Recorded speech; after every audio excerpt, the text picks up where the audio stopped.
So global mobility, immigration, is the process of moving people from one country to another with the intention of living there, whether temporarily or permanently.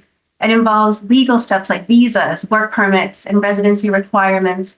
But at its core, immigration and global mobility are about creating opportunities, people relocating for work, education, family, or a better quality of life. I guess global mobility is like a behind the scene engine that never sleeps, an invisible engine that enables employees to work and live across borders seamlessly, covering immigration, tax, compliance, relocation, moving, and ensuring a smooth and supportive experience for both the employees and their families, but also for the companies, for the businesses. Global mobility to the business, I think, really helps as more of like a HR service, if you will. I feel like that's how most companies see it.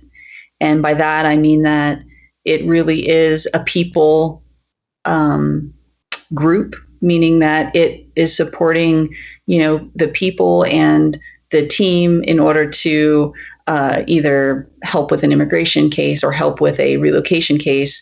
And so it's really an adjunct. I think the differences that have happened over time is that global mobility partners have become more partners and less just, individual, service things that happen as they go. I think over time, it's really become more strategic, and every company has a different a package that they give people, and that's valuable to the company because that brings new great hires into that company and then supports the people that are already there. So I think it is a people centered specialty. Mobility is really about making international work.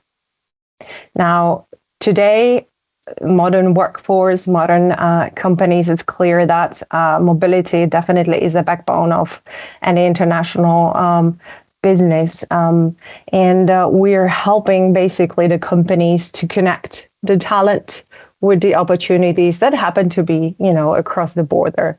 So we do that at the same time. Of course, our mandate, interestingly, does include to help keeping the companies and the employees on the right side of the law.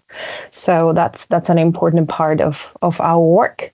And interestingly enough, I've been with mobility for quite some time. So I've seen this, for me, a very historic shift where from primarily, let's say, compliance-driven function, we've evolved into this position today where I would say, are considered to be a truly strategic enabler for the business.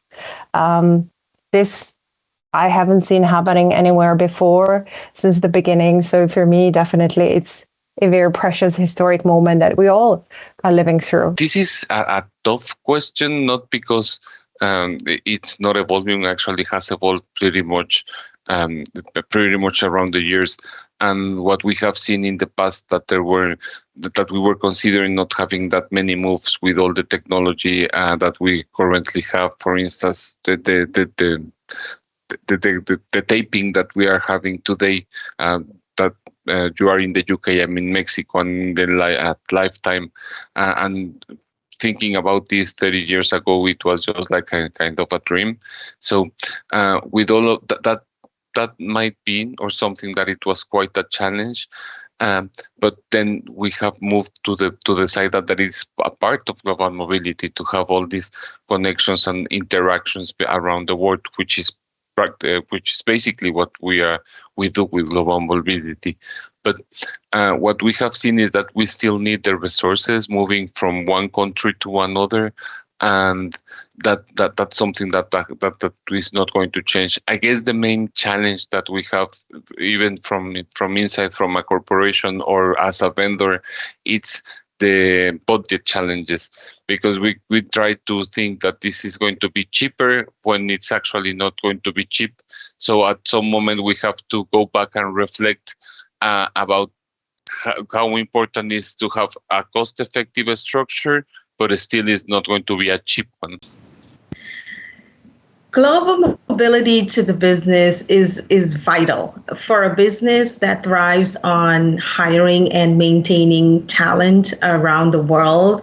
Global mobility is a very, very vital function to the organization. Global mobility ensures and helps talent, place talent where they need to be, so that they can do the job that they need to do to ensure a company's success.